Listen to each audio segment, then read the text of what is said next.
నా హైడ్రేషన్ కోసం I just trust one thing, ఫుల్గా వాటర్ ఉండే కంట్రీ డిలైట్ వల్ల పొలాచి కోకోనట్స్. సో ఇప్పుడే కంట్రీ డిలైట్ యాప్ డౌన్లోడ్ చేసుకొని ఆర్డర్ చేయండి. చట్టసభల్లో ఆమోదించిన బిల్లుల ఆమోదానికి గవర్నర్ కాలయాపన చేయడం చట్ట విరుద్ధమంటూ సంచలన తీర్పునిచ్చింది సార్ సుప్రీంకోర్టు. చాలా వ్యాఖ్యలు చేసింది. గవర్నర్లకు రాజ్యాంగం వీటో అధికారాలు ఇవ్వలేదు, వారు మంత్రివర్గ సూచనలకు కట్టుబడాల్సిందే, ప్రభుత్వ నిర్ణయాలకు అడ్డు కారాదు అంటూ వ్యాఖ్యానించింది. సో బీఆర్ఎస్ ఎమ్మెల్యేల అనర్హత పిటిషన్పై జరిగిన విచారణ సందర్భంగా కూడా స్పీకర్ చేస్తున్న కాలయాపనను సుప్రీంకోర్టు గతంలో కూడా చాలా సీరియస్గా దాని మీద కూడా కమెంట్ చేసింది కదా సార్. సో ఈ తీర్పు బీఆర్ఎస్ ఎమ్మెల్యేల అనర్హత పిటిషన్పై ఎటువంటి ఇంపాక్ట్ చూపిస్తుంది? ఖచ్చితంగా చూపెట్టాలి. వాస్తవంగా ఈ యాంగిల్ ఎవరు ఎక్స్ప్లోర్ చేయడం లేదు. చాలామంది గవర్నర్ల తీర్పు వరకు మాత్రమే పరిమితమవుతున్నారు. అందులో క్లారిటీగా సుప్రీంకోర్టు ఇప్పుడే కాదు చాలా సందర్భాల్లో చెప్పింది. ఈవెన్ పంజాబ్ కేసులో చెప్పింది, national capital territory of Delhi కేసులో చెప్పింది. అనేక కేసుల్లో గవర్నర్ అనేది ఎలక్టెడ్ గవర్నమెంట్కు ఎయిడ్ అండ్ అడ్వైస్ పైనే పనిచేయాలి, గవర్నర్కు విచక్షణ అధికారాలు ఉండవు అని సుప్రీంకోర్టు చాలాసార్లు చెప్పింది. నిన్న మరోసారి చెప్పింది. అందువల్ల గవర్నర్కు ఉండే విచక్షణాధికారాల పేరిట గవర్నర్లు నడుపుతున్న బీభత్సాన్ని క్వశ్చన్ చేయడం ఒక డైమెన్షన్. ఇది గతంలో కూడా చేసింది, ఇప్పుడు మళ్ళీ ఒకసారి చేసింది. కానీ ఇందులో కీలకమైన అంశం ఏంటంటే గవర్నర్లకు టైం లిమిట్.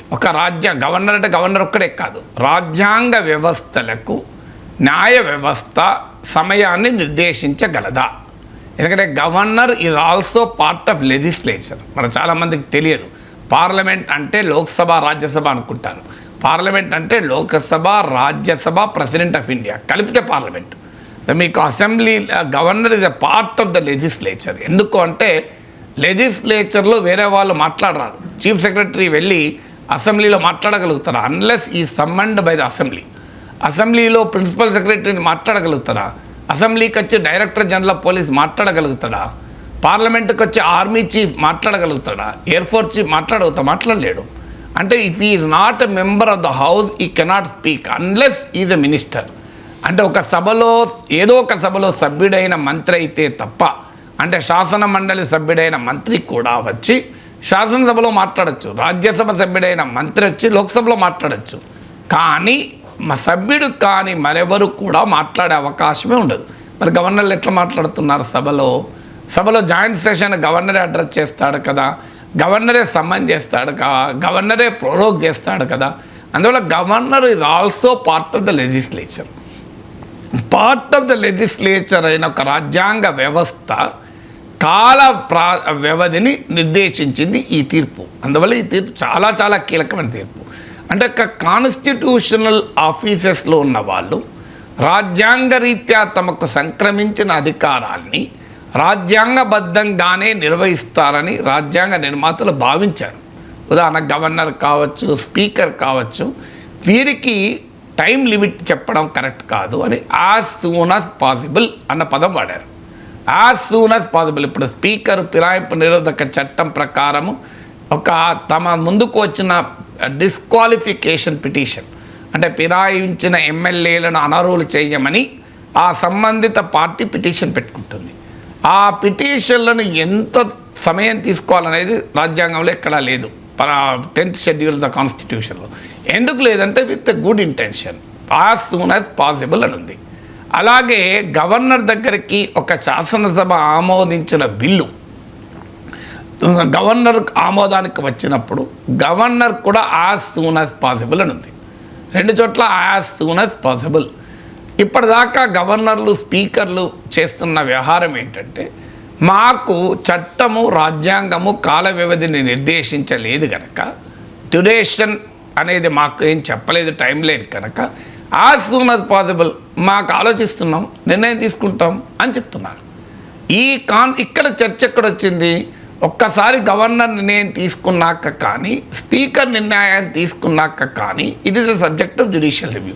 న్యాయ సమీక్ష చేయవచ్చు, అది పేటెంట్ కేస్ ఆఫ్ ఇల్లీగాలిటీ ఉంటే.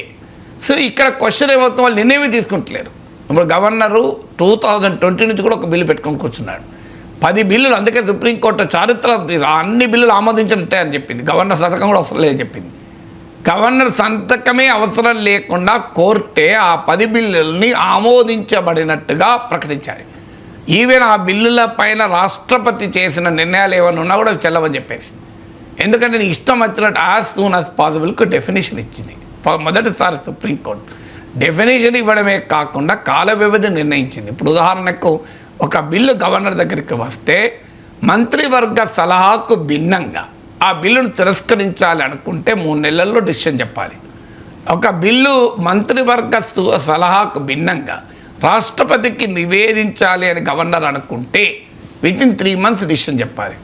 సో ఇలా 1 month 3 months అని సుప్రీంకోర్టు క్లియర్గా కాల వ్యవధి నిర్ణయించింది. యాజ్ సూన్ యాజ్ పాసిబుల్ అంటే మీ ఇష్టం వచ్చినంత సమయం కాదు. యాజ్ సూన్ యాజ్ పాసిబుల్ అన్న రాజ్యాంగ భాషలో ఎక్స్పీడియంట్ అంటే వేగంగా నిర్ణయం తీసుకోవాలి అనే భావన ఇమిడి ఉంది అని చెప్పింది. సో మరి గవర్నర్లకు ఎట్లా కాల వ్యవధి నిర్ణయిస్తారంటే మేము గవర్నర్లకు కాల వ్యవధి ఏమీ నిర్ణయించడం లేదు, యాజ్ సూన్ యాజ్ పాసిబుల్కు నిర్వచనం ఇస్తున్నాం అని చెప్పింది. అందువల్ల రేపు స్పీకర్ కూడా ఇదే వర్తిస్తుంది కదా. ఇప్పుడు ఆల్రెడీ సుప్రీంకోర్టు బీఆర్ఎస్ ఎమ్మెల్యేల అనర్హత పిటిషన్ పైన ఈ వ్యాఖ్యలు చేసింది. మీరు యాజ్ సూన్ యాజ్ పాసిబుల్ అంటే అసెంబ్లీ పదవీ కాలం అయ్యేంత వరకు నిర్ణయం తీసుకోరా, యాజ్ సూన్ యాజ్ పాసిబుల్ అంటే మీనింగ్ ఏంటి అని సుప్రీంకోర్టు ఆల్రెడీ ప్రస్తావించింది. వాద ప్రతివాదాలని జడ్జిమెంట్ రిజర్వ్ అయింది.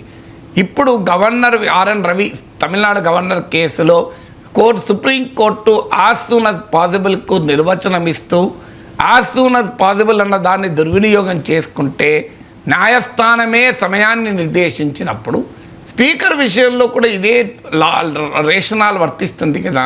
మరి యాజ్ సూన్ యాజ్ పాసిబుల్ అని స్పీకర్ ఇష్టం వచ్చిన సమయం తీసుకుంటే రేపు సుప్రీంకోర్టు ఆ ఎమ్మెల్యేలు అనర్హులు అని చెప్పి తనంతట తానే ప్రకటించవచ్చు. ఇప్పుడు బిల్లులు ఆమోదించినట్టుగా ప్రకటించింది కదా.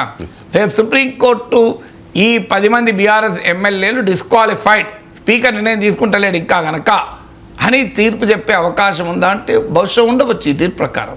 లేదు, కనీసం ఈ తీర్పులో టైం నిర్దేశించారు 1 month 3 కొన్నిటికి 1 month కొన్నిటికి 3 months. రేపు స్పీకర్ కూడా మీరు 3 months నిర్ణయించవచ్చు. ఇదివరకే ఆల్రెడీ మేఘచంద్ర సింగ్ కేసులో సుప్రీంకోర్టు ఈ భావన వ్యక్తం చేసింది కూడా, సమయాన్ని నిర్దేశించింది కూడా. ఇప్పుడు బీఆర్ఎస్ కూడా వెళ్ళింది ఆ మేఘచంద్ర సింగ్ కేసులో ఆధారంగానే. సో అందువల్ల యాజ్ సూన్ యాజ్ పాసిబుల్ అన్న దానికి సుప్రీంకోర్టు మేఘచంద్ర సింగ్ కేసులో స్పీకర్ విషయంలో కూడా సమయం గురించి ప్రస్తావించింది. ఇప్పుడు తమిళనాడు గవర్నర్ కేసు రావడం వల్ల కోర్టుకు ఒక ప్రెసిడెంట్ ఎస్టాబ్లిష్ అయింది. కాన్స్టిట్యూషనల్ ఆఫీసు కూడా వారు తమ రాజ్యాంగపరమైన హక్కుల్ని గనక సరిగా దుర్వినియోగం చేసుకుంటే దానికి నిర్వచించే అధికారం కోర్టులకు ఉంటుంది అనే ఒక ప్రిన్సిపల్ను ఎస్టాబ్లిష్ చేసింది. అందువల్ల ఈ ప్రిన్సిపల్ ప్రకారం బీఆర్ఎస్ ఎమ్మెల్యేల అనర్హత విషయంలో కూడా సుప్రీంకోర్టు చారిత్రాత్మక తీర్పు ఇస్తుందా అనేటువంటి ఒక అభిప్రాయం అయితే కలుగుతుంది. ఇంకోటి ఏంటంటే ఇందులో supreme court article 142 of the constitution of India ప్రకారం తమిళనాడు గవర్నర్ కేసులో తీర్పు చెప్పింది. 142 ఆఫ్ ద కాన్స్టిట్యూషన్ ఏంటంటే ఇది ఎక్స్ట్రాడినరీ సిచ్యువేషన్లో సుప్రీంకోర్టు ఒక కేసులో కంప్లీట్ జస్టిస్ సంపూర్ణ న్యాయం చేసేందుకు ఒక ఆదేశాన్ని ఇచ్చే అధికారం సుప్రీంకోర్టుకి ఇచ్చింది రాజ్యాంగం. ఇది రేరెస్ట్ ప్రొవిజన్స్ ఆఫ్ ద కాన్స్టిట్యూషన్లో ఒకటి. ఆర్టికల్ 142 ఆఫ్ ద కాన్స్టిట్యూషన్ ఏంటంటే ఫర్ కంప్లీట్ జస్టిస్ అంటే సంపూర్ణ న్యాయం ఒక కేసులో చేసేందుకు ఒక పరిధిని దాటి కూడా సుప్రీంకోర్టు ఆదేశాలు ఇస్తుంది. So beyond the purview of law కూడా ఆదేశాలు ఇస్తుంది. సో అలాంటి ఎక్స్ట్రాడినరీ సిచ్యువేషన్లో వాడే అధికారాన్ని తమిళనాడు గవర్నర్ కేసులో యాజ్ సూన్ యాజ్ పాసిబుల్ను నిర్వచించడానికి సుప్రీంకోర్టు వాడింది.